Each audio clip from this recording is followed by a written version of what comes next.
Assalamualaikum warahmatullahi wabarakatuh. Jumpa lagi pada pertemuan perkuliahan kita ini dengan topik yaitu kepemimpinan dalam Islam.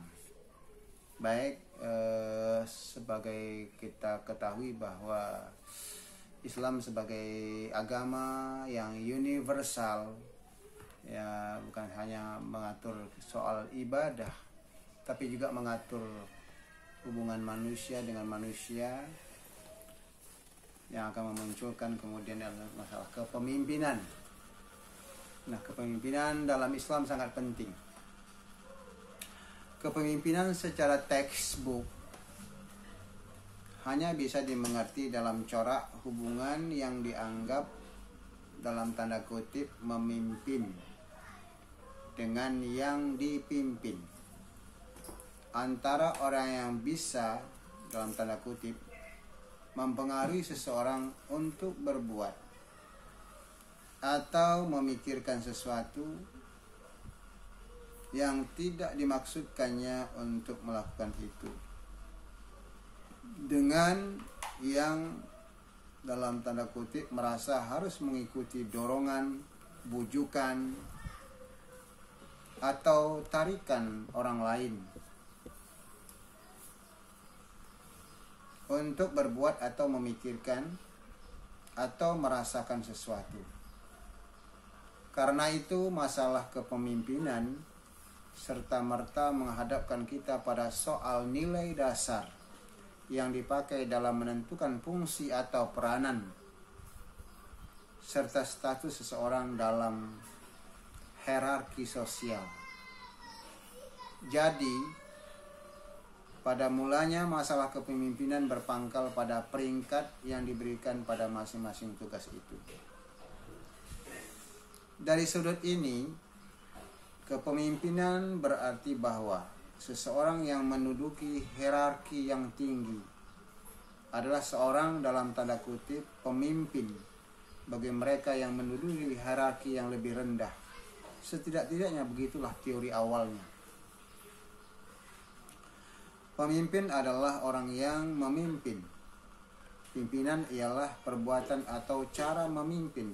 Lihat Kamus Umum Bahasa Indonesia halaman 755. Oleh karena itu maksud judul di atas adalah corak hubungan yang memimpin dengan yang dipimpin menurut aturan agama Islam.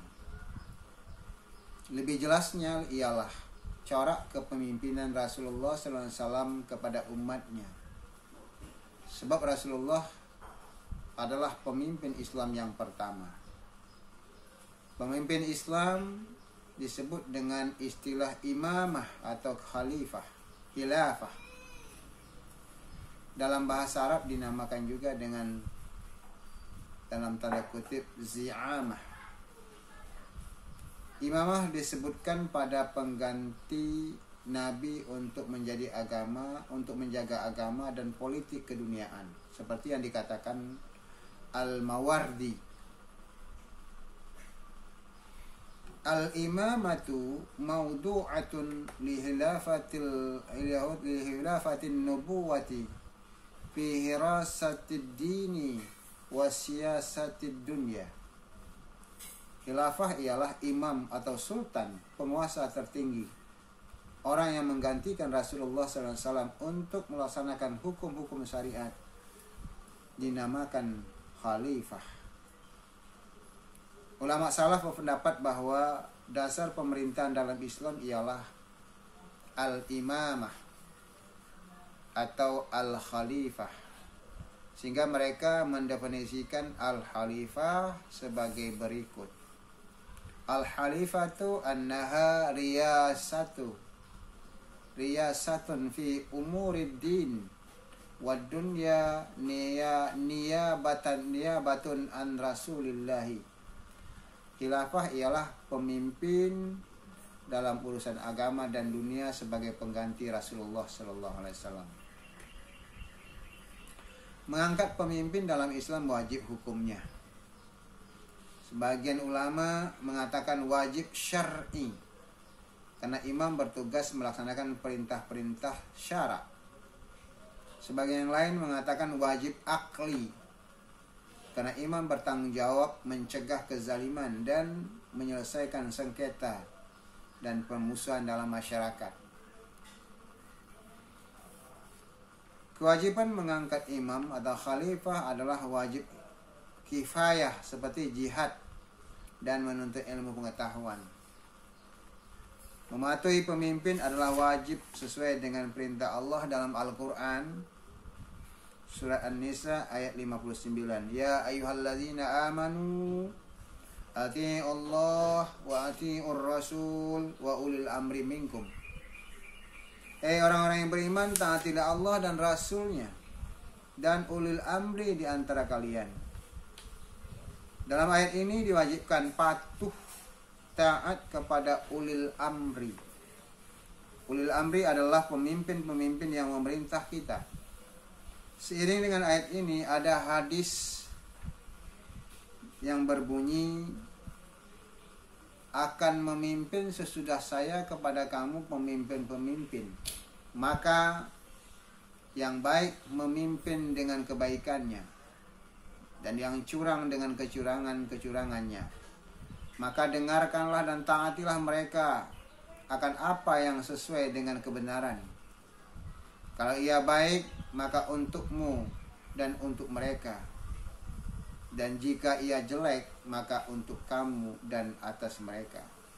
Maksudnya, jika pemimpin itu baik, maka kita pun akan merasakan kebaikannya, dan mereka pun akan mendapatkan pahala. Akan tetapi kalau pemimpin itu jelek, maka kita menderita akibatnya, dan atasnya nanti akan ditimpakan dosa. Walaupun demikian, kita wajib taat kepada pemimpin itu walaupun pemimpin itu jelek. Sesuai dengan hadis Rasulullah SAW dari Ibnu Umar. Qala Nabi sallallahu alaihi wasallam, as-sam'u wa ta'atu al-mar'il muslimi fima ahabba aw kariha ma lam yu'mar bi ma'siyatin fa iza amara bi ma'siyatin fala sam'a wala ta'ata. Hadis yang dikeluarkan oleh Bukhari dalam kitab Al-Ahkam, yang artinya Rasulullah SAW bersabda, patuh dan taat bagi muslim pada apa yang ia sukai atau ia benci, selama tidak disuruh pada yang maksiat. Apabila disuruh pada maksiat, maka tidak ada kata taat. Sistem pengangkatan imam. Untuk mengangkat pemimpin, maka ahlul halli wal aqdi bersidang, memusyawarahkan dan meneliti persyaratan-persyaratan calon-calon yang hendak dipilih. Dalam hal ini masing-masing pihak mempunyai syarat-syarat tertentu. Kelompok pemilih harus memenuhi 3 syarat, yaitu 1. Bersifat adil secara sempurna. 2. Mempunyai pengetahuan tentang syarat-syarat orang yang berhak diangkat menjadi pemimpin. Yang ketiga, berpikiran luas dan bijaksana sehingga bisa memilih orang yang baik, orang yang lebih baik, lebih bermaslahat menjadi pemimpin terhadap umatnya. Adapun orang-orang yang berhak diangkat menjadi imam atau pemimpin haruslah memiliki 7 syarat sebagai berikut. Yang pertama, adil yang sempurna. Yang kedua, berpengetahuan luas atau mujtahid. Yang ketiga, tidak cacat, tidak bisu, tidak tuli, tidak buta. Yang keempat, tidak cacat tubuh, tangan, kaki, dan sebagainya. Yang kelima, cerdas, berpikir pintar, berpolitik.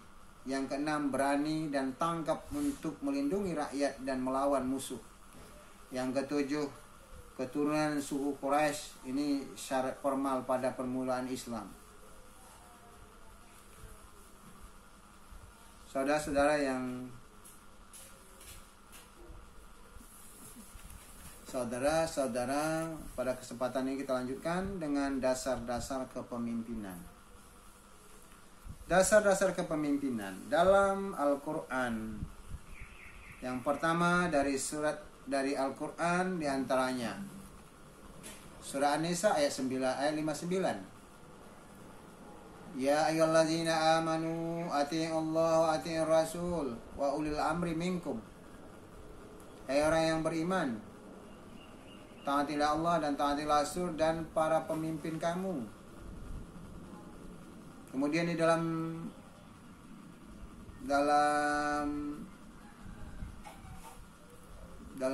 ayat yang lain juga disebutkan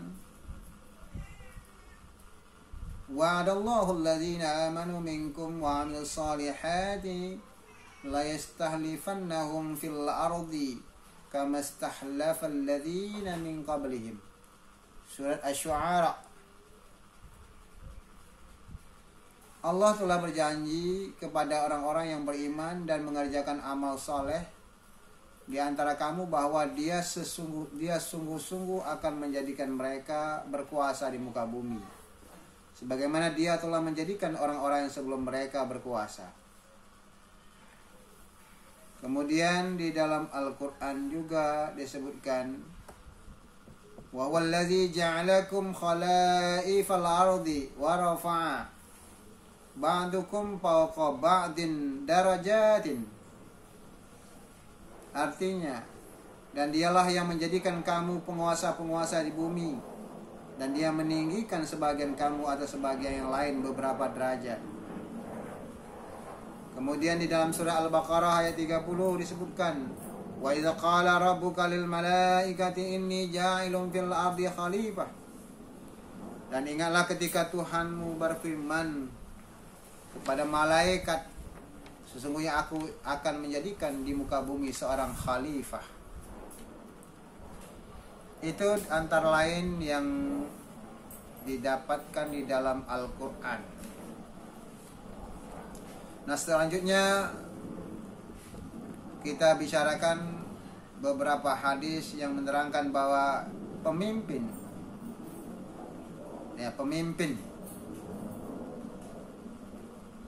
yang pertama bunyinya al-a'immatu min Quraisyin. Nah, ini imam-imam dari suku Quraisy, ini pada permulaan Islam terjadi. Yang kemudian B, la yazalu 'alan nasi walin min Quraisy. Sentiasa atas manusia pemimpin dari suku Quraisy, ini pada awal Islam. Yang ketiga al-khilafatu fi Quraisyin wal hukmu fil ansari wal da'watu fil habasyati. Pemimpin-pemimpin orang Quraisy peradilan pada orang Ansar dan dakwah pada orang Habsyah, ini pada Islam permulaan. Kemudian yang berikutnya al-a'immatu fi Quraisyin abraruha umara'u wa fasaduha umara'u al-hajj. Imam dari suku Quraisy, yang baiknya menjadi amir atau pemimpin, yang jeleknya juga pemimpin. Menurut pengarang kitab Al-Ahkam, kitab Al-Islam Al-Wal Khalifah, Ali Husni Al-Karbuti, kebanyakan hadis ini adalah maudhu karena tidak ada penegasan dalam Al-Quran tentang khalifah dan imamah. Demikian pula dari nas hadis pun tidak kita temukan. Memang ada hadis seperti di atas, namun seandainya hadis itu sahih, perlu dibawa kepada pengertian bahwa itu berita tentang yang gaib, bukan perintah mengangkat khalifah hanya dari suku Quraisy, tidak boleh dari suku lainnya, ataupun dibawa kepada pengertian selama suku Quraisy dipandang lebih potensial daripada suku lainnya dalam umat Islam dan lebih berkemampuan memelihara kehormatan khalifah. Akan tetapi apabila situasi berubah dan suku lain lebih mampu daripada suku Quraisy, maka suku lain juga punya hak untuk menjadi pemimpin. Nah, kata-kata hikmah dari penyair Al-Afwah Al-Audi, la yasluhun nasu fawda la sarata lahum wala sarata iza juhaluhum sadu. Tidak baik manusia tersia-sia tanpa pemimpin, dan tidak baik juga apabila pemimpin mereka jahil. Jelaslah bahwa di dalam Al-Quran maupun di dalam hadis yang memberikan kepada kita bahwa dalam masyarakat atau dalam umat harus ada pemimpin. Dan pemimpin haruslah orang yang mampu mengendalikan masyarakat tersebut ke arah kebaikan. Karena itu disyaratkan beberapa syarat bagi seorang pemimpin seperti yang telah disebutkan di atas. Kepemimpinan Rasulullah SAW. Cara kepemimpinan Nabi Muhammad SAW berbeda dengan cara kepemimpinan yang ada pada masa jahiliyah, yang terkenal dengan pemimpin bertangan besi dan didasarkan atas perbedaan suku dan tidak berbudi atau berakhlak. Kepemimpinan Rasulullah bersifat demokratis dan terbuka, didasarkan pada prinsip pekerti luhur, akhlakul karimah, dan asas persamaan sesama manusia. Pemerintahan beliau berdasarkan hukum yang bersumber dari wahyu ilahi. Beliau menghancurkan sifat-sifat kedaerahan dan kesukuan, mengikat persatuan atas dasar keislaman, ukhuwah Islamiyah. Ukhuwah Islamiyah mengatasi segala-galanya. Kelebihan hanya ada pada masing-masing pribadi, yaitu ketakwaannya kepada Allah Subhanahu wa taala. Hal ini sesuai dengan bimbingan wahyu pada surah Al-Hujurat ayat 13 yang artinya, wahai manusia, kami jadikan kamu dari laki-laki, wanita, dan kami jadikan kamu dari beberapa golongan dan puak supaya kamu berkenal-kenalan. Sesungguhnya yang amat mulia di antara kamu di sisi Allah ialah orang yang bertakwa. Rasulullah SAW bersabda, tiada kelebihan bangsa Arab atas Ajam, melainkan dengan takwanya atau amal salehnya. Semua kamu dari Adam dan Adam dari tanah. Keterbukaan beliau ialah dapat menerima berbagai saran, pendapat, dan kritik dari para sahabatnya dalam hal yang bukan bersumber wahyu. Kalau yang bersumber dari wahyu, as-sam'u wa ta'ah, tidak ada komentar dan berbantahan, baik dari Rasul maupun dari sahabat umat. Perintah dihadapkan kepada semua rakyat. Pemerintah membuka pintu kepada siapa saja yang berkemampuan untuk menduduki kursi pemerintahan dengan tidak memandang bangsa, suku, warna kulit, dan tempat kelahiran. Karena itu Bilal dari suku Habsyi, hamba yang dimerdekakan oleh Abu Bakar, pernah diangkat menjadi gubernur Madinah. Salman Al-Farisi diangkat menjadi ahli bait keluarga Nabi, sedangkan dia orang Persia dan belum pandai berbahasa Arab. Pemerintahan Muhammad SAW mempunyai undang-undang yang bersumber dari ilahi. Sebuah orang tunduk kepada undang-undang sekalipun dia hakim atau pemerintah. Kecuali itu, beliau sendiri sebagai Rasulullah dan sekaligus pemimpin umat, kepala negara bagi umat Islam dan bangsa Arab, diangkat oleh Allah SWT secara langsung. Adapun sesudah beliau, Hilafah diangkat oleh masyarakat atau umat melalui pemilihan dan pencalonan. Siapa yang terpilih dengan suara yang terbanyak, maka itulah yang dibaiat. Setelah dibaiat, maka wajib dipatuhi. Ciri-ciri khusus kepemimpinan Rasulullah SAW sebagai berikut.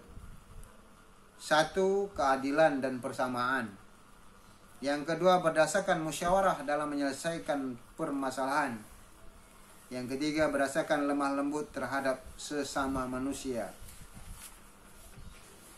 Di antara ayat-ayat Al-Quran yang menjadi dasar ciri atau prinsip di atas adalah sebagai berikut. Al-Quran surat Asy-Syura ayat 38. A'udzubillahi minasyaitonir rajim. Wallazina istajabu li rabbihim wa aqamus shalah wa amruhum syura bainahum wa mimma razaqnahum yunfikun. Dan orang-orang yang menerima atau mematuhi seruan Tuhannya dan mendirikan salat, sedangkan urusan mereka diputuskan dengan musyawarah antara mereka. Dan mereka menafkahkan sebagian dari rezeki yang kami berikan kepada mereka. Kemudian pada surat Ali Imran ayat 159, Allah berfirman, A'udzubillahi minasyaitonir rajim, "Fabima rahmatin minallahi linta lahum. Walau kunta fazzan ghalizal qalbi lan faddu min hawlik.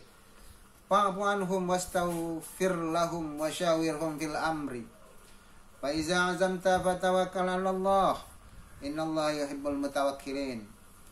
Maka disebabkan rahmat dari Allah kamu berlaku lemah lembut terhadap mereka. Sekiranya kamu bersikap keras lagi berhati kasar, tentulah mereka menjauh diri dari sekelilingmu. Karena itu maafkanlah mereka, mohonkan ampun bagi mereka, dan bermusyawarahlah dengan mereka dalam urusan itu. Kemudian apabila kamu telah membulatkan tekad, maka bertawakallah kepada Allah. Sesungguhnya Allah menyukai orang yang bertawakal kepadanya. Surah Ali Imran ayat 159. Kemudian surah Al-Fatah ayat 29. Muhammadur Rasulullah wallazina ma'ahu asyidda'u 'alal kuffari ruhama bainahum. Muhammad itu adalah utusan Allah, dan orang-orang yang bersama dengan dia adalah keras terhadap orang-orang kafir, tetapi berkasih sayang sesama mereka. Kemudian dalam surah Al-Hujurat ayat 13 Allah berfirman, "Ya ayuhan nas, inna khalaqnakum min dzakari wa unsa wa ja'alnakum syu'uban wa qabaila lita'arafu.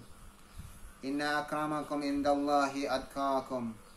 Hei manusia, sesungguhnya kami telah menciptakan kamu dari seorang laki-laki dan seorang perempuan, dan menjadikan kamu berbangsa-bangsa dan bersuku-suku, supaya kamu saling mengenal.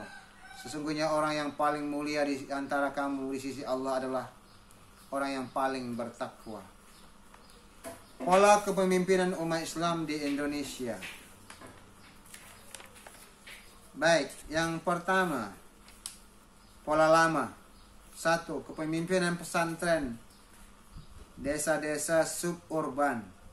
Basisnya pesantren dan santrinya tetap berpusat di suatu wilayah tertentu dan dipimpin oleh sang kiai dan keluarganya. Yang kedua, kepemimpinan berpendidikan sekuler. Ini terjadi baik desa maupun di kota. Lazimnya yang menjadi pemimpin dari parpol atau ormas Islam inilah berpendidikan sekuler, misalnya grup JIB yang memimpin Masyumi. Yang ketiga, gabungan kedua bentuk di atas. Pola inilah yang banyak dijumpai. Orang yang mendalami agama sama-sama memimpin dengan menikmati pendidikan sekuler. Banyak badan-badan sosial Islam mendirikan sekolah-sekolah dan sebagainya. Pola ini berkisar antara tahun 1950 sampai 70. Sejak tahun 70 terjadi berbagai perubahan pola kepemimpinan umat Islam kepada pola baru. B. Kepemimpinan baru umat Islam. 1. Kepemimpinan desa dan suburban yang berpengaruh masih tetap kiai. 2. Kepemimpinan kota dan kota besar, dengan proses urbanisasi. Kegiatan agama pesat di kota-kota dengan bentuk pesantren kota, pengajian mingguan, remaja masjid. Yang ketiga, kepemimpinan birokrasi. Banyak pemuda-pemuda berlatar belakang Islam masuk ke pemerintah yang menciptakan semacam Islamic atmosfer. Di berbagai aparatur pemerintah terwujudlah musala dan masjid di berbagai kantor dan kampus. Saya cenderung melihat kepemimpinan umat Islam di Indonesia sekarang ini dalam 3 bentuk, yaitu gerakan sosial keagamaan murni non-pemerintah. Yang kedua, lembaga keagamaan pemerintah. Yang ketiga, lembaga keagamaan yang berfungsi menjembatani kedua lembaga di atas, yaitu Majelis Ulama Indonesia. Baik, sebagai catatan kaki bisa dibaca buku yang ditulis oleh Taufik Abdul Kemudian Al-Mawardi dalam Al-Ahkam Al-Sultaniyah, Mustafa Al-Halabi, Kairo, cetakan 1 tahun 1960. Kemudian yang ketiga Ali Al-Husni Al-Karbuti, Al-Islam wal Khalifah, Darul Beirut, Lid Tiba'ah An-Nashr, Beirut, 1969, halaman 29. Adapun yang dimaksud khilafah sebagai berikut: Al-imam wal mutaqaddim ala qaumihi wal matba'u wal muqtada wal qayyim. Al-imamatu al-khalifah wal amiru wal sultanu al-a'zamu wa man yastakhlif mimman qablahu. Demikian yang dapat disampaikan pada perkuliahan kali ini. Semoga ada manfaat bagi kita semua. Terima kasih atas segala perhatian. Mohon maaf atas segala kekurangan. Kita tutup dengan hamdalah. Alhamdulillahirabbil alamin. Assalamualaikum warahmatullahi wabarakatuh.